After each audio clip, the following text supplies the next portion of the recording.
네, 청년 대국민 소통장 청국장 127회를 지금부터 시작합니다. 반갑습니다. 안녕하세요. 네, 다들 뭐 그대 가족도 같이 맞아, 맞죠. 맞아요. 저희 전주 갔다 왔잖아요. 네. 그 이야기 이따가 간단히 하고 뭐 댓글 얘기하고 간단히 얘기하고 오늘은 주제로 들어가 보면 어떨까 싶은데 네. 혹시 뭐 댓글 하나씩?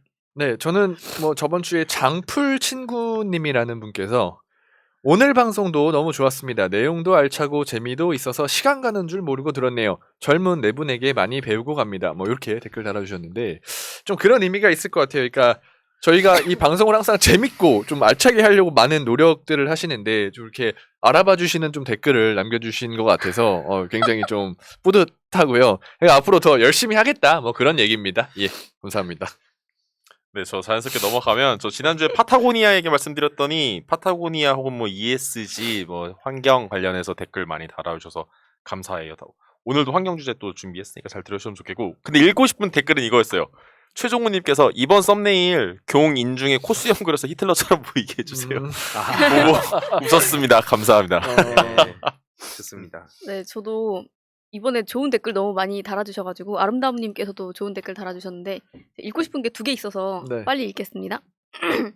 김용준님께서 새날에 새로운 진행자가 등장했네요. 참신합니다라고 하셨는데 어떻게 황희도를 모르실 수가 있는지 해서 한번 이거 근데 시청자분 그 댓글 달아주신 분한테 한마디 하신 거 아니에요? 아 어떻게 아니요. 황희도를 몰라요? 아니, 뭐 이거 아니에요? 황희도님께서 이제 분발하셔야겠다. 네, 열심히 해야죠. 열심히 그런 해야죠. 얘기인가요? 네, 그래서 이렇게 청국장 또 많이 봐주시면 감사하겠다는 말씀 드리고 싶고 또 루치아님께서 여러분 새날 좋아하시면 맘 놓고 일 열심히 할 수 있게 회원가입 부탁해요. 커피 한 잔 금액이면 가능해요. 사랑하는 진보 유튜브들 돈 걱정 없이 일할 수 있게 십시일반 도와줍시다. 푸나님, 희두청년, 마차님 커피 한 잔 사준다 생각하시면 돼요라고 이렇게 대신 홍보를 해주셨는데 이 마음이 너무 좀 감사해가지고 감사하다는 말씀 좀 드리고 싶었습니다. 본인 이름 없어서 한 거 아니에요? 아니요 무슨 말씀이신지. 제가 아니라 원래는 보람님이 또 여기서 일을 하고 있기 때문에 아닙니다. 이거 황희도님에 비하면 전 아주 보잘것없기 때문에 열심히 분발하도록 하겠습니다. 오히려 황희도님 본인 몰랐다고 약간 비아냥되는 것 같은데? 그런 것 같습니다. 같은 분이에요? 같은 분이지. 아니 저는 모르는 분도 많고 더 열심히 해야죠. 다 열심히 해야죠. 저희가 다 분발해야 되긴 합니다, 사실. 네, 더 열심히 하겠습니다. 하고 정재호 TV 진짜 열심히 해야죠. 맞습니다. 예, 예. 안 올라와요 구독을 해놨는데 예. 아. 요즘 공부할 게 좀 많다 보니까 조금. 아무튼 뭐 그대가 조국 얘기 나왔는데 전주에 저희가 같이 갔다 왔잖아요. 네. 그래서 뭐 중간중간에 보셨다는 분도 계시고 이걸 보는 분들 중에서 현장에서 저희 보신 분도 계실 수 있고 뭐 청년들도 꽤 많이 오셨더라고요. 네. 좀 어떠셨어요? 각자 뭐 소감 같은 거 간단히?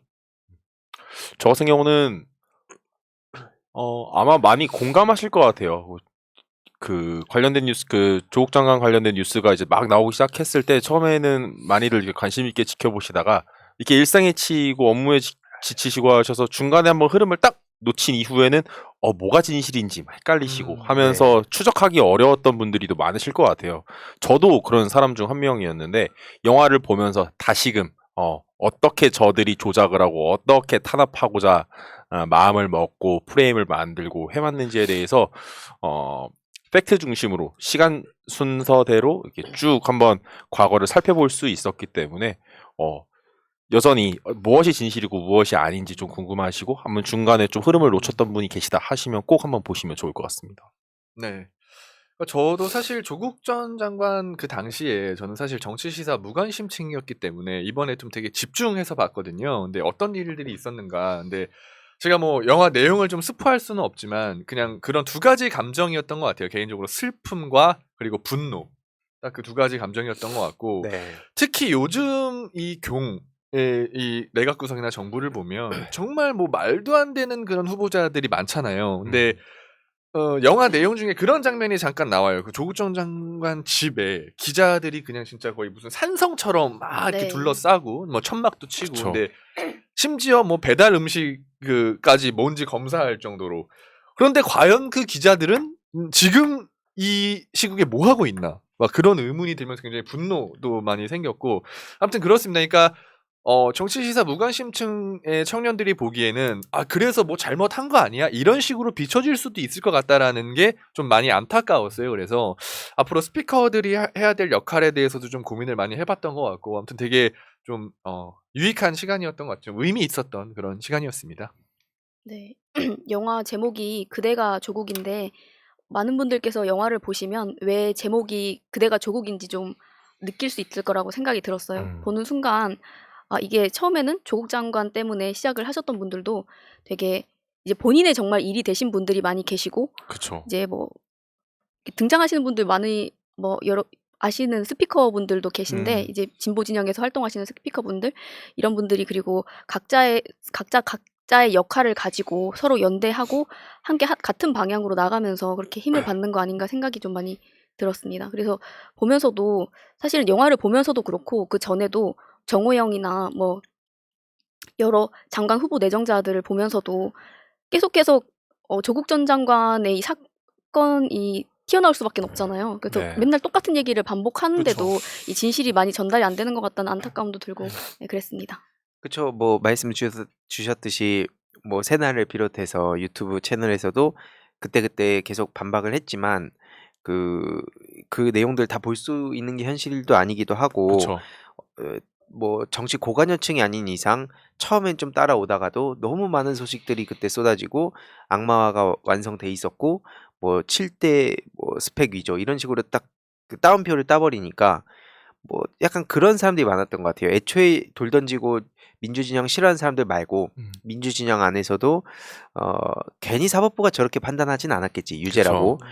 아무리 그러니까 억울한 거 알겠어. 오케이. 뭐 검찰 언론 심한 거 알겠어. 근데 뭐 7개 중에 뭐 한 2개 정도는 그래도 뭔가 있으니까 저렇게 했겠지. 아예 뭐 아무것도 아니진 않잖아. 뭐 사과도 했잖아. 이러는데 이게 얘기가 뒤죽박죽 섞여서 그런 거죠. 그쵸. 조국 전 장관이 몇 차례 사과를 한 것은 이 도의적인 자원인데 이게 법적인 것과 도의적인 것을 섞어버리면 사과했으니까 인정한 거 아니야? 이렇게 돼버리는 그 오류도 발생하고 그래서 저는 그런 분들한테 영화를 많이 추천을 하고 싶어요. 애초에 그 지금까지도 문재인 정부나 민주진영을 싫어하는 사람들보다는 민주진영 안에서 왜 그랬을까? 왜 저렇게 그 좋은 사회를 만들겠다고 열심히 목소리 내던 사람이 왜 그랬을까라고 실망하는 사람들이 이걸 봐야 된다. 그럼 그 과정이 얼마나 얼토당토 않았고 뭐 한 사건의 공소장이 2개가 있다든지 그 과정에서 또 그 몇몇 분들이 정말 많은 아픔도 겪고 검찰의 무리한 수사 그런 문제에 대해서 충격을 받는 분도 정말 많이 봤거든요. 그래서 그런 분들께 꼭 권유를 드리고 싶고 펀딩도 지금 막 15억을 넘었죠. 그래서 지금 15일까지 펀딩한다고 하니까요. 그 검색해 보셔서 혹은 댓글로 고정을 해둬도 좋을 것 같고 그 5월 10일에 용산 아이파크몰 CGV에서 기자 시사회를 시작으로 상영을 한다고 합니다. 그래서 많은 분들이 계속 관심을 가져주셔야 영화관에 하루라도 더 걸리니까요. 그대가 조국 주위에 많이 알려주시면 좋겠고 아무튼 마지막으로 그 말씀을 드리고 싶어요. 뭐 많은 분들이 2년 전부터 저한테 그런 게 네 조국을 손절해야 큰다 이런 얘기를 뭐 정치권 안에서도 하는 사람들도 많았고 밖에서는 뭐 말할 것도 없고 했는데 그럼에도 불구하고 그 진실은 밝혀질 거다라는 믿음을 갖고 좀 길게 내다보고 목소리를 내는 거거든요. 그 당장은 주변 사람들이 설득이 어렵다거나 막 짜증나고 보기도 싫고 하는 분도 많이 계실 텐데 뭐 그 다큐를 꼭 보든 안 보든 그 조국 일가 그 본인은 어땠을까? 그 가족분들은 그런 생각하면서 우리가 힘을 줄 수 있는 게 뭐가 있는지 계속 관심 갖고 목소리 내는 거라 생각하거든요. 그래서 그런 차원으로 좀 봐주셨으면 좋겠습니다. 아무튼 본격적인 주제로 한번 들어가 보도록 하겠습니다. 네, 그 오늘이 5월 3일인데 오늘 요 녹화일 기준으로 해서 그 윤석열 정부가 110대 국정과제를 발표를 했습니다. 오늘 오후에 이게 발표가 돼서 저도 좀 빠르게 읽어보고 빠르게 좀 준비를 해왔는데 사실 마음 같아서는 시간을 좀 충분하게 마련을 해서 처음부터 끝까지 110대 과제를 다 하나씩 조목조목 짚어보고 비판하고 싶은 마음이에요. 정말 네. 뭐라고 해야 될까요? 어떻게 좀 이렇게 국정과제를 만들었지? 좀 답답하고 좀 안타까운 면이 많은데 오늘은 또 시간 관계상 몇 가지만 조금 핵심만 살펴보려고 해요. 특히 아마 우리가 이제 방송이 토요일에 나갈 테니까 이제 토요일까지 아마 중간에 탈원전 관련해서 이제 뉴스들도 많이 보실 것 같아요. 그래서 그들이 아마 또 진실을 가리고 또 핵발전과 관련된 이야기를 할 것이기 때문에 오늘은 좀 그걸 중심으로 해서 말씀을 드리려고 해요. 일단 먼저 자료가 하나 나갈 텐데 이게 이제 국정목표 첫 번째입니다. 그 상식이 회복된 반듯한 나라. 기준이 뭔지 모르겠어요. 뭐가 반듯하다는 건지 모르겠는데 목표라고는 해요. 네. 저걸 어떻게 측정할지는 모르겠지만 거기서 이제 제가 빨간색으로 표시한 걸 보면 상식과 공정의 원칙을 바로 세우겠습니다라는 약속을 지키기 위한 국정 과제로서 탈원전 정책 폐기 및 원자력 산업 생태계 강화가 들어가 있어요. 이게 그 예상대로 그 제가 해석하는 그 윤석열 핵발전 관종이 이제 공식화됐다라고 좀 볼 수가 있을 것 같아요. 이게 좀 재밌는 게 요 탈원전과 관련된 이야기가 상식과 공정의 원칙을 바로 세우겠습니다. 라는 그 누구도 이 사람이랑 이런 약속을 한 적이 없는데 혼자 세우겠다고 하는 네. 이 약속에 포함됐다는 건데 그것도 국정목표 첫 번째로 이게 지금 탈원전이 국제적인 흐름이고 또 원전 마피아의 권력 해체도 우리나라의 양극화 문제를 위해서도 굉장히 중요하고 공정사회를 만들어내는데도 상당히 큰 이바지를 하게 될 예정인데 정확하게 국제적 흐름과 상식을 역행하는 비상식과 불공정을 엿볼 수 있다. 네. 그리고 우리나라의 1년의 전력 시장이 한 60조 원 규모로 조금 추산이 돼요. 그러면 이제 이 60조에서 얼마나 좀 뜯어가고 싶어 하는지, 얼마나 진심인지를 좀 엿볼 수가 있다라는 생각이 좀 들고, 지금 이들이 이 원전, 핵발전을 자꾸 친환경 에너지라고 떠드는 이유가 EU에서 이 녹색 분류 체계, 그린 텍소노미로서 원자력 발전을 넣었기 때문이란 말이죠. 네. EU에서는 원자력 발전, 핵발전을 친환경이다. 탄소 배출이 없기 때문에 친환경이다라고 넣었다라는 게 이들이 이야기하는 이제 근거라는 거예요. 그리고 또 한 가지는 뭐 가격이 저렴하다는 점. 핵발전이 무엇보다도 저렴하다는 점인데, 일단 요 EU에서 그린 그 텍소노미의 원전이 들어가니까 그 당시에 이제 우리나라 조중동 비롯한 언론에서 일제히 발표했죠. 야, EU가 인증했어. 원전은 친환경이야. 문재인 바보. 누가 그렇게 되는구나. 누가 탈원전을 해? EU가 인정하는데라고 이제 이야기를 했죠. 네. 근데 일단 비용 얘기부터 하면 이게 2014년에 우리나라 국회 예산정책처에서 나온 자료가 있는데 거기서 보면 우리나라에서 이야기하는 그 원자력 발전에서 직접 비용과 간접 비용이 이제 나눠져 있어요. 근데 죄송합니다. 직접 비용과 이제 외부 비용으로 나눠져 있는데 직접 비용 같은 경우는 뭐 이제 정말로 발전을 하는데 들어가는 돈이에요. 네. 근데 문제는 외부 비용인 거죠. 아, 뭐 원자력 발전소 짓는다 그러면 주민들 이제 시위하잖아요. 예. 뭐 이런 것들 또 안전 문제 계속 이제 나오고 있고 사고 나면은 또 큰일 나니까 이것도 대비해야 되고 이런 외부 자금들이 다 빠져 있다라는 것이 우리나라에서 일어나고 있는 요 핵발전에 대한 논리의 맹점이거든요. 네. 그래서 요게 해결이 안 되면 우리나라에선 결코 핵발전이 가장 싼 전기가 아닌데 자꾸 이들은 요게 제일 저렴하다라는 걸로 이제 핵발전을 해야 한다라는 얘기를 하고 또 문제는 요 EU의 이야기인 건데 EU가 원전을 그린 텍소노미, 그러니까 친환경 산업이다라고 분류를 시킨 것은 거기서 딱 끝이 아니고 단이 붙는다는 거죠. 단이 붙는다는 거죠. 단은 고준위성 방사성 폐기물을 처리해야 될 특정한 방법이 있어야 된다. 네. 라는 거예요. 이게 무슨 말이냐면 저희 식당에서는 흡연이 가능합니다. 99세 이상만요. 비유가 그런 의미예요. 네.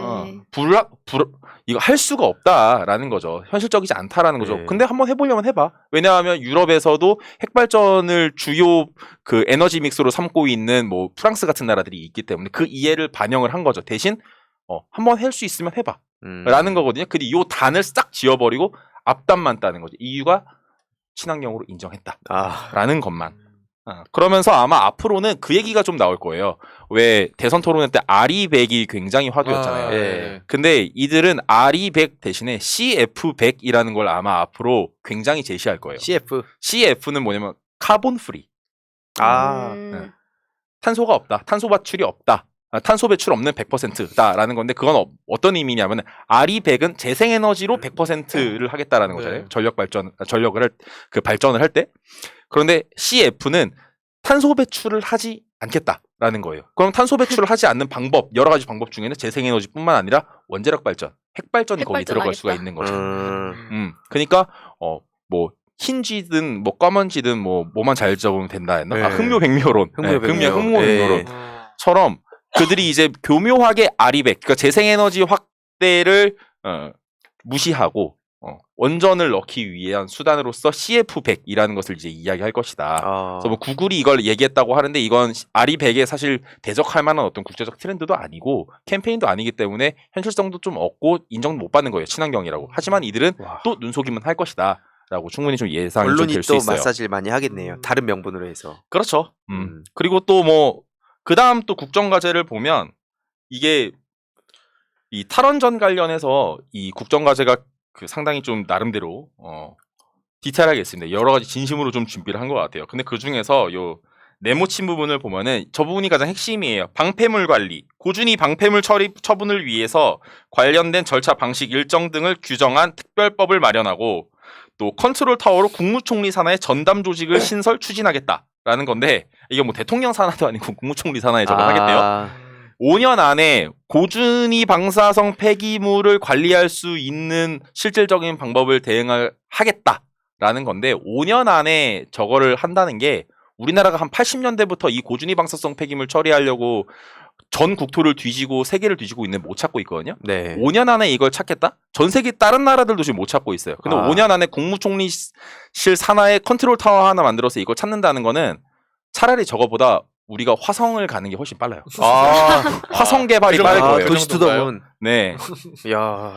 거기 때 이건 국민들을 그냥 가스라이팅 하는 거예요. 계속. 걔 어떻게든 핵발전하려고. 이거 보고 그럼 화성 가자 또 갑자기 이런 거 아니에요? 차라리 경기도 화성 갑시다. 경기도 화성. 그게 빠를 것 같아요. 그리고 이게 참 핵발전이 현실적이지도 않은 게 앞에서 말씀드렸던 이 산업의 문제가 결국은 이제 걸고 넘어질 수밖에 없는데 이게 2030년 이후에 2030년까지 우리가 이 기후위기 대응을 위한 탄소 중립까지 가는 실질적인 이 토대를 마련해 놓지 못하면 이 기후위기 대응은 그냥 21세기 내내 실패한 거나 다름이 없어요. 2030년까지 정말 실질적인 어떤 우리 아웃풋을 만들어내야 돼요. 네. 그런데 그래야 하기 때문에 유럽 같은 경우가 지금 친환경 에너지를 굉장히 주도를 하고 있고 또 산업에 있어서도 친환경이 아닌 것에 대해서 탄소세처럼 굉장히 강하게 이제 규제를 걸 예정인데 지금 우리나라 같은 경우는 이렇게 재생에너지 안 쓰고 친환경도 아닌 원전 쓰고 하는 방식으로 하면 2030년까지 원전을 다 지어서 전력 수급을 할 수도 없을 뿐더러 2030년까지 다른 나라들은 재생에너지로 탄소세 같은 것에 다 대응하기 위한 전략을 짜고 가격 같은 거 다 고려해서 갈 텐데 우리나라 혼자 이제 탄소 배출량 엄청 많고 또 친환경적이지 않은 전력으로 에너지원으로 발전해서 어떤 물건을 만들어서 유럽에 팔 경우에는 우리나라만 세금을 또 엄청나게 두드려 말 수가 있는 거란 말이죠. 네. 그럼 이건 우리나라 산업을 죽이겠다. 네. 삼성 뭐 하이닉스 다 죽이겠다라는 얘기거든요. 근데 그런 것과 상관없이 그냥 계속 떠들기만 하는 걸 보니까 상당히 좀 안타깝다. 많이 안타까운 마음이 들고 아마 이건 산업계도 반기지 않을 것이다. 라고 좀 예측이 돼요. 야, 참 어떠세요, 재훈님? 아니 근데 저는 궁금한 게 그 윤석열 당선자는 아마 환경에 관련된 그런 뭐 지식이 없을 거예요 아마. 저기 정치에 입문한 지 얼마 안 됐기 때문에 그러면 그 주위에서 누군가가 이런 조언을 해줄 거 아니에요. 이런 정책을 하셔야 된다. 근데 첫째 그 사람이 누구지 궁금하고 그다음에 환경부 장관을 또 임명했는데 그 사람이 또 해야 될 역할 이런 것들이 좀 궁금해지긴 합니다. 어떤 방향으로 가야 맞는 건지 그럼. 그러게요. 근데 지금 같은 경우는 이 윤석열 후보 때부터 탄소 중립과 관련된 어떤 인터뷰를 하고 있는 사람이 계속 원자력공학과 교수예요. 원자력공학. 탄소 중립과 관련된 뭐 기후 위기 대응과 관련된 인터뷰를 할 때 항상 그 인터뷰어로 나오는 사람은 원자력공학과 교수입니다. 그분은 맨날 원자력 발전 얘기하는 거고 아마 옆에서 맨날 뭐 그런 얘기하고 조언해주고 있겠죠. 지금 환경부 장관 후보도 보면은 이명박 정부 때 그 막 4대강 열심히 또 도왔던 사람이고 지금도 또 4대강에 대해서 다시 여론을 조성하려는 것 같고 이번에 청문회 과정에서 공부 똑바로 안 했다고 지적받고 망신당하고 혼났죠. 네, 뭐 그런 사람인데 애초에 그런 준비도 안 된 사람을 장관 후보로 앉힌 윤석열 당선자 책임뿐만 아니라 그 주변에 진짜 이 사람이 없다 생각이 든 게 모든 후보가 다 문제가 있어요. 정말 한 명도 빼놓지 않고 정말 대단해요. 어떻게 저런 사람들을 데려와가지고 나라를 진짜 망치려고 작정한 게 아닌가 이런 얘기도 나오더라고요. 맞습니다. 오늘 이 직전 방송에서 정권 재창출을 위한 싱크탱크라는 코너 방송에서 이제 아까 얘기해 주신 것처럼 지금 내정자 후보자들이 이제 말하자면 근데 프렌들리라는 주제였거든요. 그러니까 기업도 아니고 다른 누구도 아니고 자기의 측근, 친구들한테 친화적인 비즈니스 프렌들리가 아니라 프렌드 프렌드 프렌들리. 프렌들리, 네. 정말 거기에 맞는 정말 그러네요. 그런 정책인 것 같고 사실은 환경이나 이런 것도 다 신경을 안 쓰고 있는 거잖아요. 어떻게 보면 그쵸. 환경 네. 정책이지만 그 한화진 환경부 장관 후보 아까 후보자. 얘기하신 것처럼 녹색 분류 체계 원전 포함 여부도 제대로 모른다고 하는데 뭐 아까 재우님 얘기해 주신 것처럼 이 사람이 뭘 알겠어요. 그리고 녹색이라고 들어가가지고 지금 4대강 사업을 해서 강을 다 녹색으로 만들어 버렸잖아요. 그렇죠. 녹조라떼. 녹조라떼를 만들어 버렸죠. 지금 또 녹색과 관련해서 아마 거짓말이 딱 하나 나올 거예요. 그 자료가 이제 또 하나 뜰 텐데 오늘은 제가 오늘 가져온 요 모든 자료는 다 오늘 발표된 110대 국정과제입니다. 거기서 따끈따끈. 네, 보셔야 될 부분만 쉽게 제가 설명드릴 수 있는 부분만 빨간색으로 좀 야. 쳐서 준비를 해온 건데 그 와중에 또 이걸 캐치하셨구나. 네, 저게 무슨 말이냐면 저 맨 앞에 앞단에 보시면 각국의 환경 조치하면서 EU CBAM 대응이라고 있는데 저게 EU의 그 탄소 국경세에 대응하겠다라는 거예요. 앞에서 말씀이 나온 거랑 정확하게 이제 대치가 되는 부분이에요. 전혀 친환경적이지 않은 방식으로 기후위기 대응을 하겠다라고 하면서 또 저거는 대응을 하겠대요. 그러면서 뒤쪽에 보면 어떤 얘기가 나오냐면은 그린 수소 얘기가 나와요. 그러니까 아마 앞으로 뭐 윤석열 정부가 그린 수소 확대에 진심을 하겠습니다. 뭐 이런 식으로 캐치프라이즈가 또 걸릴 수 있을 거예요. 그러면 이제 시민들은 야 수소고 또 뭐 그린이고 하니까 뭘 하긴 하나보다 싶을 것 같은데 저거 정확하게 거짓말이다라는 거. 왜 거짓말이냐 하면 이 수소를 활용하는 방식이 뭐 그레이 수소부터 상당히 다양하게 있는데 그린 수소 같은 경우는 재생에너지를 바탕으로 만들어내는 수소 에너지거든요. 근데 이건 2030년까지 우리의 일상에 어떤 중요한 역할도 할 수가 없어요. 기술 발전도 너무 더디고 재생에너지도 그만큼 많이 인프라가 깔려야 되는데 지금도 부족한데 앞으로 차기 정부는 더 깔 생각이 없잖아요. 재생에너지를. 그렇기 때문에 그린 수소 자체도 현실적으로 상용하기가 너무 어렵다. 2030년까지 이걸로 성과를 낼 수 없다라는 거예요. 근데 자꾸 그린 수소를 팔아서 이름만 팔아서 뭔가 친환경적인 또 그린워싱을 할 가능성이 상당히 높다. 그렇기 때문에 저것도 속으면 안 된다. 지금 이거 여가부 폐지도 안 들어가가지고 또 논란에 휩싸였잖아요. 그렇죠. 최근 3월 달에 기자를 만나서 자기가 그럼 거짓말하겠냐. 오늘 그 주제를 제가 거짓말했죠. 예. 안 해도 될 것 같아요. 다 했습니다 제가. 그리고 집에 가도 되는 거 아니에요? 알겠습니다. 먼저 가겠습니다. 아무튼 그 얘기 좀 이따 자세히 듣는 걸로 하고. 네. 아무튼 그거랑 저도 우려되는 게 그 사이버전 전사. 그러니까 맞아요. 국가 사이버 안보위라고 해서 명분은 늘 그럴듯하게 만들죠. 네. 안보가 중요하다. 뭐 그렇게 명분은 깔지만 결국에는 이명박 정부 때 사이버 심리전이 정말 그 국내를 향해서 총구를 겨눈 거나 마찬가지였고 그 한나라당 당시에 그 대표 때도 그 이런 여론전 심리전 엄청 막강하게 했기 때문에 그런 그 대통령 직속으로 만든다는 거 아니겠습니까? 그럼 네. 예를 들어서 뭐 그린 막 이것저것 어설프게 띄워서 만약에 우리 채널에서 혹은 뭐 의성님이 어디 가서 뭐 글을 남기면 거기에 우르르 붙어가지고 만약에 댓글 부대가 뭐 진짜 솔직히 몇만 명도 아니고 그냥 한 10명, 20명만 붙어도 보통 사람들 멘탈 나가고 그렇죠. 그다음에 그걸 보는 사람도 이 사람은 좀 신뢰가 떨어지네. 이렇게 그렇게 생각을 생각하죠. 하기가 되게 쉽거든요. 그렇죠. 근데 그걸 어떻게 저렇게 공식적으로 이런 얘기를 하는지 저 진짜 보고 경악을 했습니다. 부끄러운 줄 참 모르네요. 여론을 어떻게 만들어 갈 건지를 그러니까 설득하고 그 시민들하고 계속 소통하고 그러면서 한 발짝 한 발짝 걸어가는 게 아니라 네. 말 그대로 그냥 저렇게 때려박겠다. 본인이 검사 시절에 했듯이 그런 모습을 보여주는 것 같아서 뭐 환경 뭐 또 다른 차원에서 다양한 정책들이 벌써부터 걱정이 됩니다. 저는. 걱정이 많이 됩니다. 그 걱정인 정책들 오늘 준비한 게 조금 남아서 요거까지 정리를 하고 끝을 내면 지금 또 하겠다고 하는 게 저거예요. 옛날에 자원외교. 이 사자방 지금 그거 하겠다고 좀 밑밥을 깐 게 좀 보여서 가져왔는데 해외 자원 산업 생태계를 회복하겠다. 라면서 또 이제 국정과제로 이제 넣어놨어요.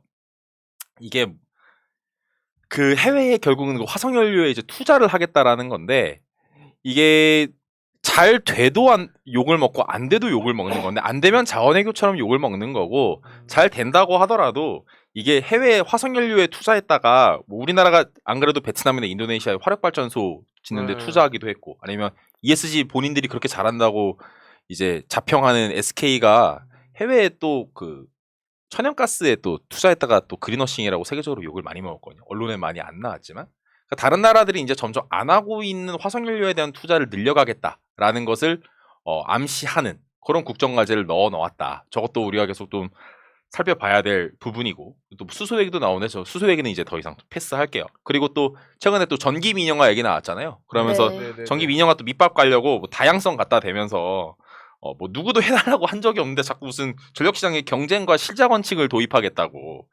하는데 이건 전에 새날에서 나왔던 것 같아서 짧게만 말씀드리면 지금 우리에게 필요한 거는 그 뭐 또 한국전력 같은 곳이 다양해지는 게 중요한 게 아니라 발전 사업자가 많아지는 거예요. 그러니까 네. 우리 개인도 발전을 많이 하고 우리 지역에서도 발전, 우리 뭐 주변에 학교, 우리 회사 옥상 등등 발전 사업자가 다양해지는 게 중요한 거지 한국전력이 많아지는 게 중요한 게 아닌 건데 이걸 비유를 하면 우리가 배달 음식 먹을 때 배달의 민족이나 요기요 같은 배달 플랫폼이 많아진다고 소상공인이나 우리에게 어떤 큰 효용이 있나요? 없죠. 없죠. 지금 근데 배달의 민족을 늘리겠다는 거예요. 소상공인들을 위한 또 소비자들을 위한 어떤 걸 하겠다는 게 아니라 배달의 민족을 늘리겠대요. 그게 우리에게 어떤 의미가 있는지 우리는 알 수가 없는 거죠. 그것도 상당히 큰 문제고 또 마지막으로 보면 요건 이제 또 미세먼지 관련해 가지고 넣었길래 요건 국정과제 말고 환경부에서 자료를 갖고 왔는데 본인 임기 중에 미세먼지를 30% 줄이겠대요. 근데 요 그래프를 보시면 아시겠지만 2011년부터 2020년까지 우리나라의 미세먼지는 초미세, 일반미세 다 줄어들고 있습니다. 네. 특히 뭐 저기 2020년 같은 경우는 코로나 때문에 더 줄어든 면도 있지만 그 전의 추세도 딱 봐도 보이잖아요. 저 네. 선이. 그리고 뭐 세종이나 서울처럼 자동차 많이 타는 곳들 특히 저쪽 제외하면은 저 하락하는 추이는 훨씬 커요. 근데 본인 임기 중에 30% 줄이겠다는 거는 이제 프리라이딩 하겠다. 아니면 헤파필 더 팔아먹든가. 그런 거기 때문에 정말로 하려면은 뭐 한 80% 줄이겠다 정도는 나와야 되는 건데 30%는 본인이 그냥 가만히 있어도 5년 동안 줄어들 거고요. 미세먼지 관련해서도 또 본인 치적으로 삼으려고 할 것 같기 때문에 이 점에 대해서도 좀 주시를 하고 있어야 된다라는 의미로 저 자료까지 가져왔습니다. 고맙습니다. 차라리 뭘 안 한다는 게 고마울 지경입니다. 저는. 30% 줄인다고 하고 그냥 제발 사고 안 치고 뭘 더 안 하려고 했으면 좋겠어요. 제발 가만히만 있으면 좋겠어요. 네. 네, 아무튼 앞으로 진짜 이 목소리 내주실 게 많을 것 같고 맞아요. 또 많은 분들이 점점 더 관심을 가질 수밖에 없을 것 같아요. 이전에 문재인 정부 때는 그냥 그래도 믿고 보는 게 있었다면 그렇죠. 이제는 그 말하는 것 자체를 한번 또 꽈서 얘기할 거기 때문에 네. 더 복잡해질 거고 또 그렇기 때문에 더 의성님 코너가 중요하지 않나 전 그렇게 생각을 하고 다음 주에 또 좋은 소식 기대하겠습니다. 또 준비해 오지 않으면 좋겠는데 네. 또 준비를 해야겠죠. 네, 준비해 오도록 하겠습니다. 이제 시작이니 준비해 올 일이 없어지면 좋겠네요 언젠가. 네. 준비해 오겠습니다. 5년간은 아무튼 달려야 될 것 같습니다. 알겠습니다. 5년일까요? 짧을 수도 있고. 네. 예. 네, 청국장. 자, 역시 많은 청년들이 또 뒤통수 만든 그런 소식을 또 오늘 갖고 왔는데요. 먼저 윤석열 그 당선자가 얼마나 약속을 안 지키는지 사실 많이들 그 공감을 하실 겁니다. 뭐 소상공인 지원 사실 이게 그 50조 원 추경이었잖아요 원래. 근데 지금 30조 원을 갓 넘길 것 같다는 그런 보도도 나오고 있고 원래 전체적으로 지급할 것처럼 쇼했다가 갑자기 뭐 개별 업체 규모와 피해 정도를 고려해서 또 차등 지급하겠다 이렇게 말을 또 바꾸기도 했고요. 그러니까 이른바 금액도 축소되고 뭐 차등 지원도 생기면서 많은 자영업자분들이 실제로 분노를 했다고 하고 그렇죠. 어떻게 그러니까 핵심은 이거예요. 어떻게 1호 공약부터 제대로 지켜지지가 않냐 이런 비판을 사실 피할 수는 없어 보입니다. 근데 녹화일 기준으로 어제 또 뒤통수 칠 만한 그런 얘기가 나왔는데요. 희두님이 좀 전에 살짝 언급해 주셨던 그 내용입니다. 윤석열의 핵심 공약 중에 하나였던 그 여성가족부 폐지가 네. 국정과제에서 배제가 됐다. 네. 이런 내용입니다. 그러니까 실제로 그 다수의 인수위 관계자가 여가부 폐지가 국정과제 목록에 없다. 이런 얘기를 전하기도 했고 그리고 새 정부 국정과제를 논의한 그 당정협의에 참석한 한 관계자는 여가부의 기능을 어떻게 조정할지조차 그것조차 결정되지 않았다. 이렇게 얘기를 했다고 합니다. 그러니까 이제 배제가 된 거죠. 윤석열 당선자가 후보 당시에 그 한 줄로 여성가족부 폐지 이렇게 메시지를 냈었잖아요. 네. 자료를 좀 가져와 봤습니다. 네, 그러니까 이 한 줄로 여성가족부 폐지를 메시지를 낸 직후에 그 여론조사 결과인데요. 지금 보시는 사진은 남성 지지율, 그러니까 왼쪽은 20대, 오른쪽은 30대인데 보시는 것처럼 11.9%에서 그 공약을 발표하고 20대, 그러니까 이대남이죠. 이대남 지지율이 7.8%까지 올라갔어요. 그러니까 한마디로 그 공약으로 인해 많은 30 남성들의 지지를 받았다, 표를 받았다, 그런 통계라고 이해하시면 좋을 것 같습니다. 또 사실 하나 더 띄워주세요. 그래서 윤석열 당선자한테 3월 24일에 한 기자가 이렇게 물어봅니다. 여성가족부 폐지는 그대로 하는 건가요? 라고 물었더니 이 포인트가 뭐냐면 급정색을 합니다. 급정색. 저 표정 딱 보이시죠? 이거 아까 제가 얘기해서 조금 더 살리려고 지금 급정색. 급정색. 그쵸. 방송 또 살려야 되잖아요. 그렇죠. 예. 급정색한 건 중요한 거죠. 급정색을 했어요. 그러니까 네. 뭐 웃으면서 한 것도 아니고 그러면서 공약인데, 그럼 내가 선거 때 이거 국민한테 뭐 거짓말한다는 얘기입니까? 제가도 아니고 내가네. 네. 내가. 네. 참. 그러니까 아니 뭐 기본이 사실 뭐 안 된 건 네. 맞으니까 아무튼 뭐 그런 식으로 얘기를 해요. 그러니까 네. 사실은 뭐 결국 여성가족부 장관도 내정이 지금 됐잖아요. 그리고 청년 장관 임명한다면서 표심을 잡더니 결국엔 18개 부처 후보자 중에 청년이 있습니까? 없잖아요. 그리고 또 여성가족부 폐지도 분명히 핵심 공약이라고 했는데 국정과제에서는 배제가 되고 뭐 이런 상황이라고 보시면 좋을 것 같고요. 사실 뭐 물론 뭐 아직 출범도 안 했는데 뭐 출범 이후에 하겠지 뭐 이런 반응이 있기도 한데 실제로 그 인수위도 여가부 폐지를 비롯한 그 정부 조직 개편 논의를 이 출범 이후로 미루기는 했거든요. 근데 또 항공우주청 설립 같은 건 국정과제에 또 포함이 돼서 안철수 위원장이 직접 발표를 하기도 했어요. 그러니까 사실은 정부가 출범한다고 해도 믿을 수 없다라는 이런 말씀을 좀 전해드리고 싶고, 그러니까 결국 여론의 반응이 민감한 젠더 이슈, 그러니까 즉 여가부 폐지 같은 거를 이제 지방선거에 영향을 줄 수 있으니 뭐 뒤로 미뤄둔 거 아니냐. 그러니까 여성계등이 여가부 폐지를 주요 이슈로 띄울 경우에 또 변수가 될 수도 있으니 뭐 이런 분석도 있는 것 같더라고요. 근데 물론 제가 이제 이 말씀을 드리는 이유는 여성가족부를 폐지해야 된다고 생각해서 여기서 이런 말씀을 드리는 게 아닙니다. 물론 이 부처마다 하는 기능이 다 있으니까요. 근데 문제는 뭐냐면, 핵심은 뭐냐면 선거 때 젠더 갈등이나 뭐 좀 전에 얘기했던 청년 장관 임명 이런 이슈들로 솔직히 청년의 표를 받아서 당선이 된 거잖아요. 근데 이런 공약이나 약속을 지키지 않는다라는 걸 저는 지적하고 싶은 겁니다. 예. 한다고 했던 건 안 하고 안 한다고 했던 건 다 하고 있죠 지금. 그러니까요. 시민들이 원하지도 않는 그런 거를. 식으로 가고 있는 게 진짜 큰 문제라니까. 결국에는 너무 우습게 보는 것 같아요. 그러니까 본인이 한 말이나 그런 것들에 전혀 책임감이 없고 쓸데없는 것만 하고 있고. 이건 너무 바보 같은 거죠. 거짓말을 하고 나쁜 짓을 하려고 하더라도 자기 좋다는 사람들은 만족을 시켜줘야 되는데 네. 자기 좋다는 사람들까지도 속이고 있으니 몇 년 지나면 무슨 주변에 사람이 남겠습니까? 친한 사람도 안 남고 국민들도 안 남을 것 같은데. 이러니 우스갯소리가 아니라 정말 5년을 못 버틸 것 같은 게 그 이유죠. 자기 집 토끼를 다 본인이 스스로 떠나보내고 있으니까. 그러니까 오늘 녹화일 기준으로 문재인 대통령께서 검찰 정상화법 관련한 공포를 또 하셨잖아요. 네. 그거 관련해서 벌써 또 그러니까 언론에서 여론을 조성하고 있던데 부정적으로 네. 어차피 뭐 예측했던 거기 때문에 그쵸? 우리 민주시민들이 현명하게 대처해 주실 거라 생각을 하고 네. 다만 그 윤석열 당선자가 앞에 말씀 주셨듯이 그 검찰 권력을 동원해서 국민의힘 내부에 서서히 이 장악을 하려는 그런 기싸움하는 거 아니냐. 그래서 뭐 윤핵관대 뭐 이핵관이다 하면서 이준석 대표도 당장 토사구팽 얘기가 나왔고, 근데 전 토사구팽이라고 보진 않아요. 성상납 그리고 그 증거인멸교사 이거 문제 되게 심각한 거기 그쵸. 때문에 그냥 이준석은 그렇게 될 상황이었다. 그게 마땅한 거다. 그렇게 생각을 하고 있고, 또 안철수 위원장 같은 경우에는 뭐 손가락은 무사한지 계속 사람들이 체크를 하고 있잖아요. 그 야. 최근에 또 소고기 발언 같은 거 하고 그렇죠. 자영업자 600만 원 얘기했던 것도 갑자기 또 말 뒤집혀서 그 엄청난 비판을 받고 있고, 그럼에도 불구하고 여태까지 본인은 검찰총장까지 올 때 자기들 멋대로 그냥 얘기하면 지시하면 그 상명하복 따르고 그냥 검찰 내에서 충성하는 사람들 곁에 있다 보니까 세상 물정 모르고 지금 나와서 뭐 앞부분에 얘기도 했지만 조국 전 장관 그렇게 벼랑 끝으로 몰아가면서 이 반짝 스타가 되고, 그러면서 지금 그 민낯이 드러나고 있는 상황이라고 보거든요.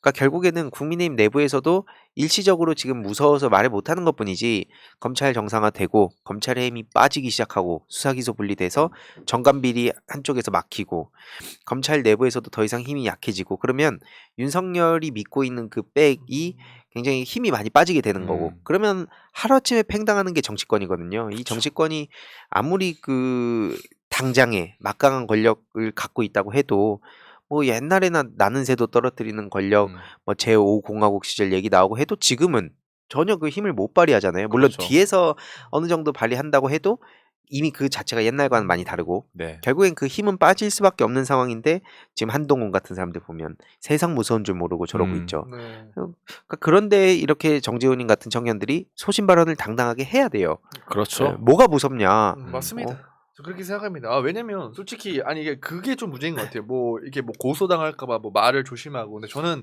그런 거에 전혀 뭐 공감하지 않습니다. 괜찮아요? 예, 아니 왜냐면 막 전방위 수사 들어오고 하면 괜찮아요. 상관없습니다. 뭐 사실 털릴 것도 없고 아니 이렇게 생각해요. 아니 뭐 고기를 잡아야 되는데 뭐 파도 오는 거 무섭고 뭐 배 뒤집히는 거 무섭고 이렇게 하면 고기를 잡을 수가 있겠습니까? 근데 이런 정신이 좀 필요해요. 그래서 저는 아빠 찬스도 저는 계속 그냥 당당하게 얘기하지 않습니까? 그게 아빠 찬스가 아니면 뭐냐라는 그런 것들. 진짜 가갖고 만만해서 지금 거기만 때리고 있는 거 아니에요? 뭐 전혀 그런 지금 건 아니고요. 예, 그래서 이렇게 생각해요. 스피커들이 물론, 그러니까 저도 뭐 당연히 인간이기 때문에 두려운 건 있죠. 근데 그러나 그런 것들을 이겨내는 과정이 또 필요하고 그래야 또 지지자분들한테 또 이게 좀 와닿지 않을까 그런 것들이 좀 그렇게 생각하고 있습니다 개인적으로. 예. 네, 저는 근데 다 좋은데 네. 재우님이 방금 전에 털릴 거 없으니까 괜찮다고 얘기하셨는데 저는 뭐 어제 그 안민석 의원이 그렇죠, 나와가지고 또 얘기해주 김재윤 의원이나 뭐 다른 분들에 그렇죠. 의해서도 보면은 맞아요. 이게 털릴 게 없으면 만들어서라도 만들어서 하는 털리죠. 세력들이기 때문에 그쵸. 네. 그런 부분을 경계를 하는 거고 네네. 네 그리고 그렇습니다. 조심히 하고 열심히 해주시길 바랍니다. 그래서 다스베이다 나갔을 때 김어준 총수님이 저랑 박영훈 대학생위원장한테 세금. 여자랑 세금 문제를 조심해야 된다. 왜냐면 그 고리를 파고들거든요. 뭐 다른 고리도 여러 가지가 있지만 대표적으로 사람을 쉽게 보내버리는 게 그런 문제들이 있는데 그만큼 민주진영에 있는 청년들이 귀하다 저도 생각을 하고 네.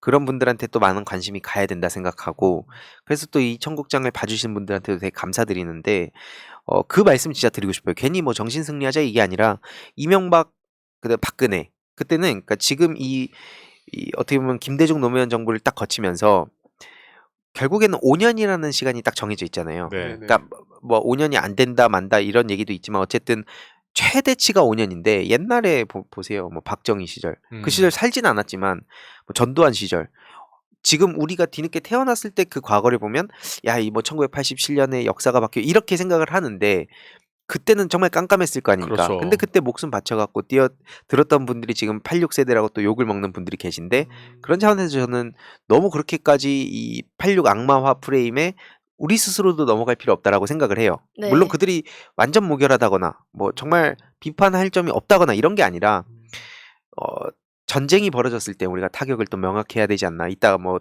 보람님 주제 때 더 자세히 뭐, 얘기할 수도 예. 있을 것 같은데 네. 어쨌든 중요한 것은 그래서 5년이라는 시간이 있고 그 사이에 결국엔 그 현실적인 권력 투쟁은 우리 민주 진영의 힘도 있겠지만 벌써부터 뭐 변희재 씨라든지 뭐 윤석열 당선자를 인정 안 하는 자칭 보수 세력들이 있잖아요. 그렇죠. 네. 그 진짜 보수주의자들은 윤석열을 대선 과정에서부터 싫어했고 네. 네. 그 힘들이 지금 붙고 있다고 저는 생각을 해요. 맞아요. 당장은 눈앞에 안 보이지만 이 게임할 때도 하나하나 스노우볼이 굴러오는 거. 근데 그 스노우볼을 언제 캐치하냐?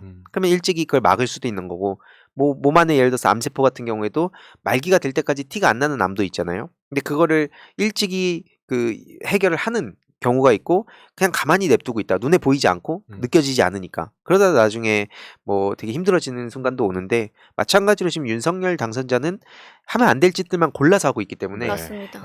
꼭 5년 뭐 채운다 만다를 떠나서 어쨌든 국민의힘 내부에서 철저히 버려질 수밖에 없다. 그리고 그렇게 만들어야 된다. 그러니까 그 뒤를 준비하려고 벌써부터 한동훈한테 너무 무리수를 두고 있는데 한동훈이 또 관리를 너무 못했더라고요. 처음엔 전 되게 관리 잘하고 이것저것 그 더러운 거 잘 안 묻히고 그런 줄 알았는데 뭐 배우자 위장전입부터 시작해가지고 한지 보면 아주 가관이에요. 그런 인간이 뭐 독립운동가 소리를 듣고 있고 그러니까 이런 걸 보면서 주위 정치 무관심증 청년들한테 물어봐도 한동훈은 아니지 않나? 라는 네. 얘기가 나오더라고요. 그거 보면서 야 오래 못 가겠다. 네. 그러니까 지금처럼 우리 민주시민들이 같이 힘을 합치고 당장 막 뉴스도 보기 싫어요. 맞아요. 썸네일에 사진도 보기 싫어요. 그쵸. 이런 네. 마음은 저도 충분히 이해하는데 네. 그렇다고 해서 이게 영원하지 않다. 그리고 민주시민 그 촛불 혁명의 힘을 또 기억하는 분들이 절대 저렇게 호락호락하게 냅두지 않을 거다. 전 그 믿음을 갖고 하고 있습니다. 네. 그리고 지난주 방송에서 댓글에 보면은 왜냐면 지난주에 집회가 있었잖아요. 그래서 연장해서 방송을 했기 때문에 거기에 대해서 댓글이 많이 달아주셨는데 거기에 이제 김용민 의원, 최강욱 의원 그리고 정청래 의원이 와서 얘기를 해주셨는데 그때 김용민 의원이 그런 얘기를 했어요. 검찰 하나 우리가 이걸 뭐 정상화하는 게 아니라 검찰을 앞세운 기득권 카르텔을 우리가 목표로 하고 있는 거 아니냐고 네. 그런 얘기를 해주셨는데 그 말씀에 너무 공감을 하고 많은 분들이 또 그렇게 생각을 하고 계시고 한 방향으로 뜻을 모아서 가고 있기 때문에 그렇게 할 수 있을 거라고 저도 믿고 있고 아까 희두님이 뭐 암으로 비유해서 얘기를 해주셨지만 원래 뭐 노무현 정부 때부터 그리고 김대중 정부 때부터 계속해서 검찰의 문제점을 지적하는 분들이 계시고 거기에 대해서 대응해서 싸웠던 분들이 근데 지금까지도 반복되는 비슷한 수법들로 계속 어떻게 보면은 공격당하고 보이지 않는 곳에서 희생당해 오고 있었는데 문재인 정부에서 이것들이 많이 일반 대중에게 많이 드러났다. 우리가 알 수 있게 됐기 때문에 이걸 그 다음은 고치는 길로 갈 수가 있겠다라는 생각이 많이 듭니다. 이번에 푸나님 그 포효 하신 아, 거 네. 소름이었습니다. 예, 정말 유명했죠. 예, 정말 소름이었는데 그렇게 많은 분들이 또 조국 전 장관님을 그러니까 비난하고 있는 분도 있지만 당연히 그리고 그 과정이 되게 힘들긴 해요. 그 옆에서 스피커 역할 하는데도 엄청난 비난을 네. 받는데 본인들은 오죽하실까 싶은데 그런 희생 덕분에 아까 앞에 보람님 말씀 주셨듯이 여기까지 더 많은 시민들이 어쨌든 그 조국 전 장관에 대한 이야기를 차치하고라도 검찰은 정말 잘못됐구나 하면서 그대가 조국이라든지 혹은 또 앞으로 다른 어떤 콘텐츠들이 나오면서 서서히 진실을 알아가게 될 거다. 그래서 길게 보고 우리가 스스로 꺾이고 막 포기하고 좌절하고 그러지만 않았으면 좋겠다. 다만 그렇죠. 우려되는 건 아까 말씀드렸듯이 저쪽도 호락호락하게 또 냅두진 않아요. 뭐 사이버전 전사 10만 명을 대놓고 얘기하는 거 처음 봤어요. 진짜 이게 말이 되는 건가? 근데 저 진짜 이게 약간 중국 같아요, 중국. 왜냐면은 그 미세먼지 줄이고 이것도 다 중국에서 되게 많이 네. 신경을 썼던 부분이고 그리고 저번에 우마오당 얘기를 말씀을 드린 적이 있잖아요. 맞아요. 정부에서 대놓고 댓글 부대 운영하는 거에 대해서. 근데 지금 대놓고 이거 하겠다는 거잖아요. 우마오당 기르겠다는 얘기 아닙니까, 이거? 그 전반적으로 보면 심각한 문제죠. 이제 예전에 뭐 이명박근혜 때만 해도 이명박근혜 인수위 때는 뭔가 넘사벽의 느낌이었어요. 힘이 진짜 세구나. 쟤네 진짜 하늘에 나는 새도 떨어뜨리는 것 같다 하는 느낌이었어요. 그래서 공포를 전 개인적으로 느꼈었는데 지금 경의 인수위 같은 경우는 제일 힘이 센 시기인데 겨우 저거야? 싶고 지금 사이버 전사 10만 명 뭐 생기고 하면은 우리가 또 위협적이고 또 대응을 해야 되겠죠. 근데 저들이 지금 가장 힘이 센 타이밍에 저들의 어떤 비장의 무기로서 꺼낸 게 고작 저 카드야?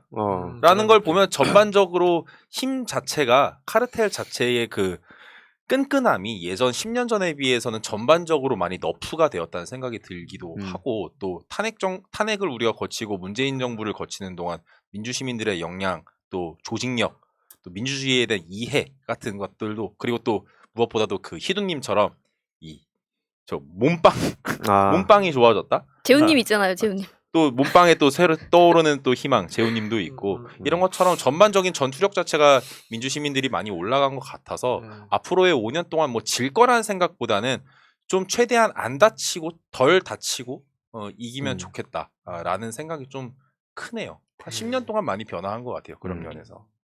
그리고 남은 뭐 5년 동안도 이런 청년 스피커들 많이 양성해두고 결국에는 뭐 축구도 그렇고 게임도 그렇고 어쨌든 이런 공수가 되게 중요하기 때문에 낭만에만 맡기지 않았으면 좋겠어요. 개인적으로. 그럼요. 알아서 세상 바뀌는 거 아니고 맞아요. 진실이 알아서 드러나는 거 아니거든요. 맞아요. 네. 그런 얘기만 한다고 진실이 드러나면 왜 피 흘리는 사람들이 생겨나는 맞아요. 거겠습니까? 그럼요. 그러니까 제발 현실 정치하시는 분들도 당을 떠나서 그 전쟁의 순간엔 내가 어떤 발언을 했을 때 이게 어떤 파급 효과를 불러올지도 고민을 하고 또 낭만적인 얘기만 하면서 본인 이미지 챙기고 그러지 말고 제발 이 피 흘려간 동지들 그리고 분노하고 좌절하고 희망을 찾고 있는 시민들을 떠올렸으면 좋겠습니다. 네.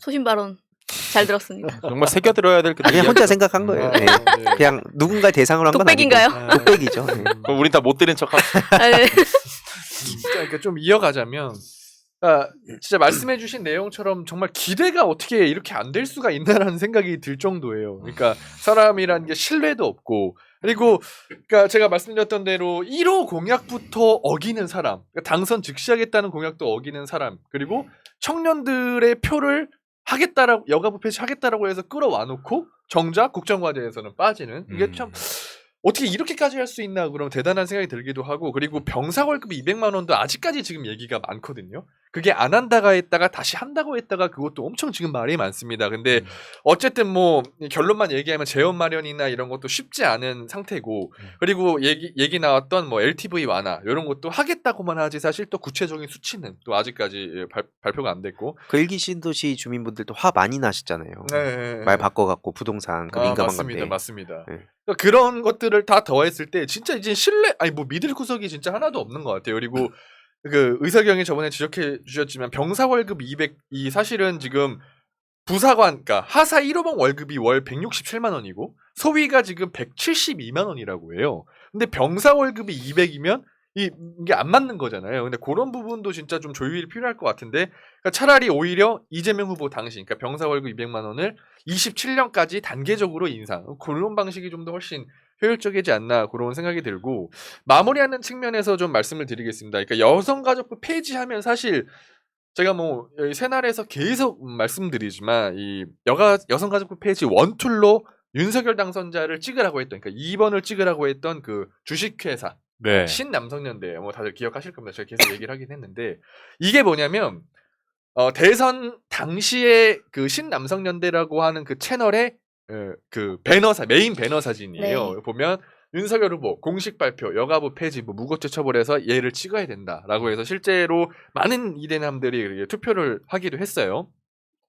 여가부 장관 후보자가 내정됐을 때도 이렇다 할 해명을 하지 못했고 잠수를 탔거든요. 그때도 뭐 난리 났었어요. 저희 채널에. 근데 지금 다시 복귀하려는 움직임이 또 있었습니다. 어제 제가 확인을 했는데요.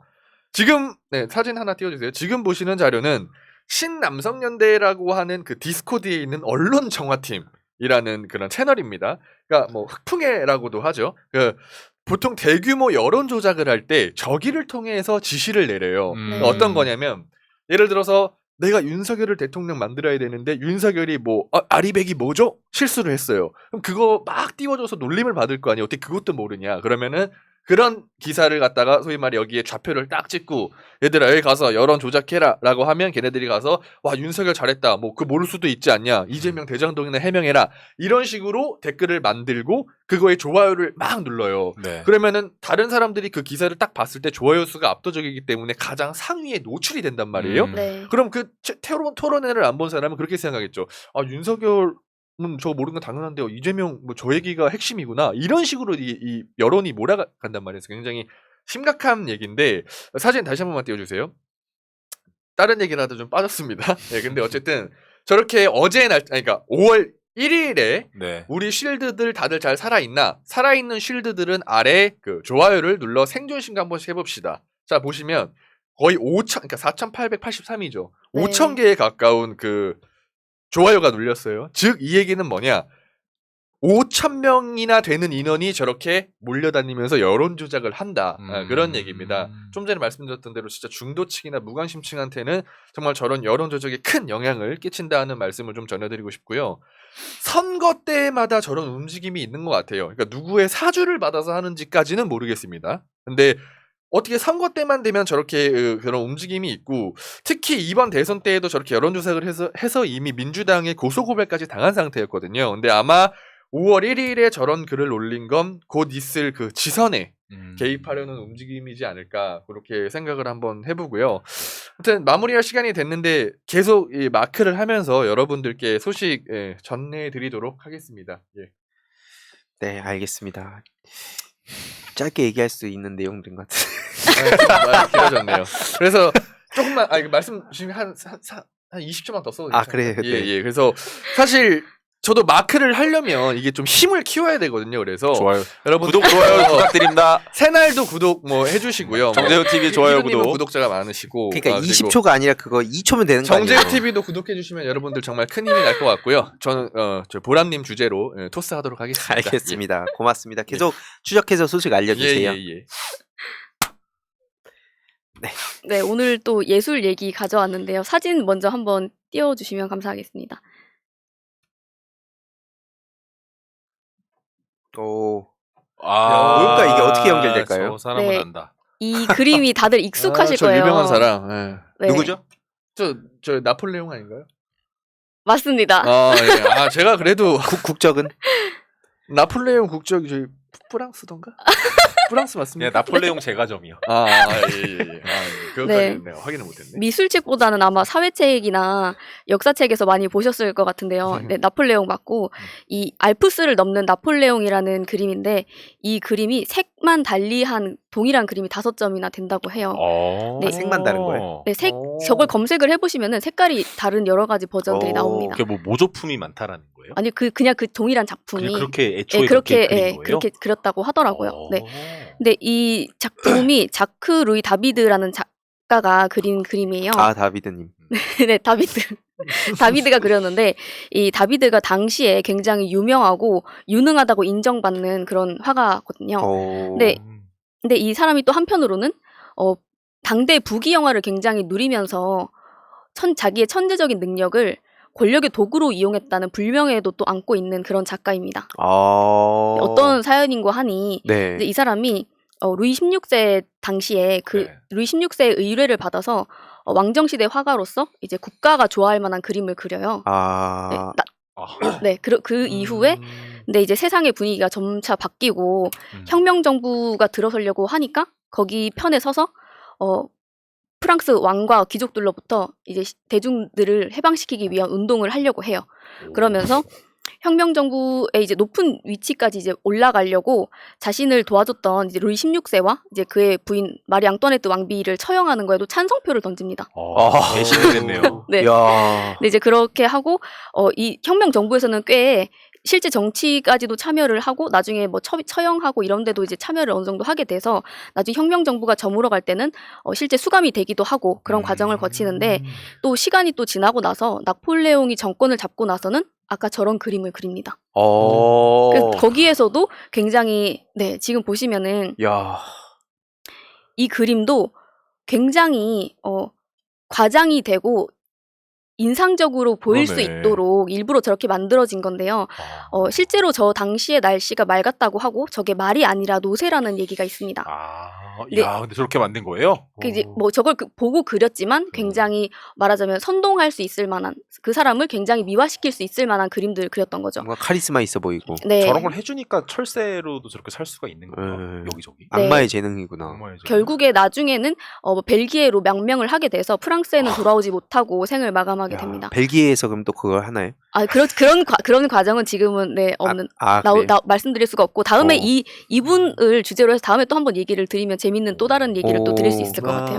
오늘은 간단하게만 이제 시간상 말씀을 드리면 이제 이런 인물인데 이 사람이 아까 뭐 루이 16세 때도 그렇고 혁명 정부에서도 그렇고 그림을 그리는 게 항상 대상을 굉장히 미화하고 숭고하게 표현하고 엄청 찬양하는 이런 그림들을 그려왔던 거예요. 권력들이 그렇게 대상화되는 그런 그림들을 그려왔던 거예요.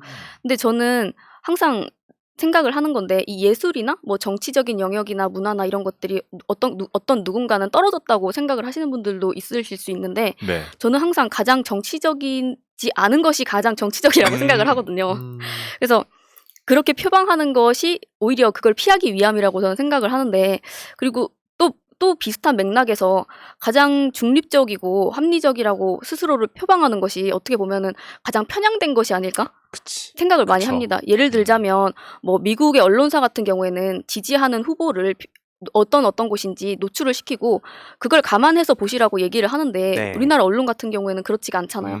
객관적인 척, 합리적인 척은 다 하면서 실제로는 지지하는 후보는 따로 있는 것처럼 보이는 그런 것들이 있죠. 근데 또 이런 인물이 또 하나가 이번 요즘에 또 슬슬 보이더라고요. 진중권이에요. 근데 그 앞에 보여줬던 그 다비드 씨하고는 너무 갭이 차이가 많이 나는 거 아닌가요? 그렇죠. 그분은 좀 권력에 굉장히 최측근이나 이런 쪽에 있었지. 그리고 재능도 있었잖아요. 악마의 재능도 아니잖아. 거기는 정말 형편없는 수준의 악플러예요. 네, 근데 지금 하는 짓은 근데 비슷하죠. 여기저기 쫓아가갖고. 네, 맞습니다. 자기 그리고 출세하려고. 그렇죠. 이 사람이 지금 오늘자로 나온 단독 제목을 한번 들려드릴게요. 단독 진중권 따옴표 검수완박 정의당의 실망 이미 심적 탈당 상태. 심적 탈당? 심적 탈당 상태는 또 뭐며? 근데 이게 시사저널의 기사인데 이런 것이 단독이 되는가 과연 그런 생각도 많이 들고 왜냐하면 지금 정의당이 지금 이 사실은 검수완박이라고 표현하지 않죠 이제는 그쵸. 검찰 정상화인데 이 법안에 찬성을 했을 때부터도 뭐 민주당이랑 뭐 합당을 하라는 둥 뭐 계속 목소리를 내왔어요. 근데 징그러운 인간들이라 했죠. 아, 근데 그래놓고 지금 와가지고는 갑자기 또 이게 단독으로 나올 기사인가? 근데 생각을 해보면 이 사람의 가치는 몸값은 말하자면 본인이 친윤이 아니라고 얘기하는 것에서 계속 기사를 써주는 거잖아요, 사실은. 그러니까 중립적인 중립적인- 모두가기라는 스탠스에서 나오죠. 네, 그렇죠. 그런 거를 본인이 표방을 하니까 계속 언론에서 실어주기는 하지만 실제로는 친윤 스피커라는 거를 우리는 모두 다 알고 있고 그거를 지적하신 분이 또 여기 앞에 계시잖아요. 그렇죠. 근데 좀 더 디테일하게 사실 들여다보면 그 사람이 그 무조건 모두가기 했던 건 또 아니고 특정한 세력의 몸을 담은 다음에 그러면서 시간이 지나서 그 슬슬 분위기 안 좋아진다 싶을 때 가장 먼저 던지는 사람이거든요. 그러면서 여기서도 이런 비판이 나왔어. 이렇게 주가를 올리는 아주 저렴한 방식이죠. 그리고 자신의 자존감도 굉장히 낮아 보여요. 그러니까 자꾸 다른 특히 민주진영의 좀 뭐 고위공직자라든지 아니면 좀 유명해진 사람들을 보면서 계속 시기 질투하고 맞아요, 방구석에서 맞아요. 키보드 두들기다 잘못 걸렸죠. 제가 또 왕년에 800타 때리지 않았습니까? 고1 대회 정서로 사이버 이준석, 전사네. 진준 사이버 제가 사실 사이버 10만 명 중에 상당수는 상대 가능합니다. 아. 왜냐면 네. 프로게이머의 연대상급이죠. 기본 그 실력은 게임 실력보다도 이 키보드 멘탈 싸움이거든요. 맞아요. 그게 진짜 중요한데 고등학생 때 상대했던 그런 키보드 워리어들의 그 모습이 진중권, 이준석한테서 보이더라고요. 네. 근데 그냥 유명하니까 그리고 뭔가 직함이 있으니까 보는 사람들은 처음에 아니야 그 뭐가 있겠지 뭐 왜냐면 삼국지 같은 거 하고 막 비단 주머니 흔들고 하니까 처음에 이준석도 그렇고 아 뭔가 있지 않을까 막 포털에서 그렇게 걸리니까 아까 그 조국 전 장관 때처럼 아 뭔가 있으니까 저 사람들이 주목하는 거 아닐까 이런 착각을 많이 불러일으켰죠. 네, 저도 그래서 아까 방금 얘기해 주신 것도 있고 저희가 그대가 조국 영화를 보고 왔잖아요. 그래서 네. 그걸 보면서도 왜냐면 그 생각이 많이 났어요. 제가 스포가 되니까 뭐 말씀은 안 드리겠지만 어떤 교수님, 모 교수님께서는 굉장히 조국 전 장관님의 이 억울함을 해소하고자 본인의 정말 생활과 이런 거 여러 모든 가지를 걸 포기하시고 바꾸셨구나. 네, 모든 걸 포기하셨죠. 사실상. 그렇게 억울함을 해소하려고 그렇게 활동을 하시는데 이 사람은 진실을 결국에 추적해 가는 거죠. 진실을 그러니까. 추적해 가는 네. 거죠. 근데 이 사람은 이렇게 친하게 지내던 사람이 나중에 결국엔 뒤에서 칼 꽂고 그런 식의 활동을 한 거잖아요. 정반대되는 활동을 하고 다닌 거 아닙니까? 기회주의자죠. 음. 심적 탈당 그런 표현 너무 가증스럽잖아요. 네. 정확하게 간 보고 있다가 이제 검찰 정상화법에 대한 여론이 좀 좋아진다 하면 이제 모른 척하고 계속 너 만약에 나빠진다 그러면 거봐 그랬지 난 탈당할 거야 이러고 본인이 무슨 또 대단한 기수인 양 행동하고. 그러니까 진중권 씨는 앞날이 다 예측이 돼 있죠. 네. 이미 뻔히 예측이 돼 있어요. 뭐냐면 그 자기 딴에는 그 균형추를 맞춘다고 가장 만만한 국민의힘 쪽 사람들 엄청 때릴 거예요. 그러니까 여로 묶어갖고 나 이렇게 얘기해라는 거 명분 깔기 위해서 가장 만만한 사람부터 가장 세게 때릴 거고. 그래서 실세 윤핵관 앞에서는 또 쫄거든요. 네. 저번에 보니까 90도로 인사 때리고 있더라고요. 또 근데 인사성이 밝았어요. 네, 그런 거 보면서 이 실세 윤핵관한테는 그 정도는 못하겠지만 그냥 누가 봐도 그냥 이 정도는 좀 해야 되지 않겠어요? 하고 서로 양해할 정도로 툭 치고 그래갖고 자기는 마치 쓴소리 누구한테 한다 여야 없다 이런 식으로 치고 나올 게 거기에 진짜 정재원님 손가락을 걸겠습니다. 안철수 씨가 어때요? 왜 거기는 어차피 이미 버린 날아가서. 아직 안 날아갔잖아요. 그거부터 잘라야 된단 말이에요. 근데 분명 그럴 수밖에 없어요. 아, 예. 앞으로. 저 좀만 얘기하자면 사실 희도님이 그 진중권 마크 할 때 네. 이미 그 발끈한 그 나왔잖아요. 개나 소나라는 개나 소나. 발언 그 예. 승모도 거기서도 깜짝 놀랐는데 아무튼 이 진중권이 무슨 발언하는 거를 저는 언론에서 그렇게 다운표 따서 메인으로 실어주는 것도 솔직히 저는 잘 이해가 안 가고 상품이 되니까 그랬죠. 여태까지. 예, 근데 이 옛날이랑 좀 다른 게 요즘 진중권의 기사를 보면 내가 사람들이 무슨 생각을 하나 댓글을 저도 확인하거든요. 근데 정말 진중권만큼은 진짜 호의적인 댓글이 없어요. 진중권만큼은 정말 모든 사람이 거의 비난한다고 봐도 무방할 정도로 그러니까 그만큼 신뢰를 많이 잃은 것 같습니다. 더 이상 뭐 진중권 씨의 발언에 별로 무게를 두고 싶지는 않아요. 저도. 예, 그렇습니다. 그러니까 이게 앞으로 약발이 더 떨어질 수밖에 없는 게 그동안은 뭐 문재인 정부 내에서조차 뭐 이런 식으로 언론이 그걸 소모를 했으니까 네. 일시적으로 주목을 받았는데 이번 대선 과정에서도 한동안 묻혔던 게 정의당 딱 입당하면서 네. 네. 더 이상 쓸모가 없잖아요. 네. 근데 앞으로 윤석열 정부 땐 진중권에 몰입해서 생각해보면 어떻게 살아남을 것인가. 일각에서 뭐 정치하려고 하냐, 뭐 청와대 가고 싶어서 저러냐 하는데 전 그렇게 안 봤거든요. 그 사람은 오히려 책임지는 자리 절대 안 가요. 왜냐면 네. 가면 자기가 그대로 두들겨 맞을 거 아니까 밖에서 그냥 이것만 털고 다니는데 그 입장에서 보면 분명히 윤석열 정부에 대해서 실망이다 뭐다 이런 식으로 명분 쌓을 거고 네. 그러니까 어떻게 보면 또 어느 순간 가장 앞장서서 쥐가 막 옛날부터 때린 것처럼 네. 분명 그렇게 할 사람이다. 아주 간신도 저런 간심이 없고요. 나 인생 살면서 앞으로 저런 사람처럼 살진 말아야겠다는 생각한 대표적인 사람이 진중권 이준석이에요. 아하. 진짜 제 고등학생 때를 떠올리게 해서 정말 꼴도 보기 싫더라고요. 네. 그러니까 어떤 생각하고 있는지도 너무나 보여요. 그래서 앞으로 저 사람들이 또 어떻게 자기 출구 전략을 짤지도 너무나 보이죠. 여러분들 학창 시절 한번 생각해 보면 됩니다. 중2 때 내가 어땠을까? 그거를 흑역사. 지금 나이 40 앞둔 사람이 당대표란 사람이 저러고 있고 이번에 그래서 공정과 상식으로 특강한다다가 경상대학교 학생들이 반대해가지고 그거 취소된 거 아닙니까? 인생 그렇게 사니까 저렇게 되는 거 아니에요, 저기? 경상대가 진주에 있는 겁니다. 진짜. 굉장한 보수세거든요. 근데 야. 그런 반응이 나왔다는 거는 어디에서도 환영받지 못한다는 의미고요.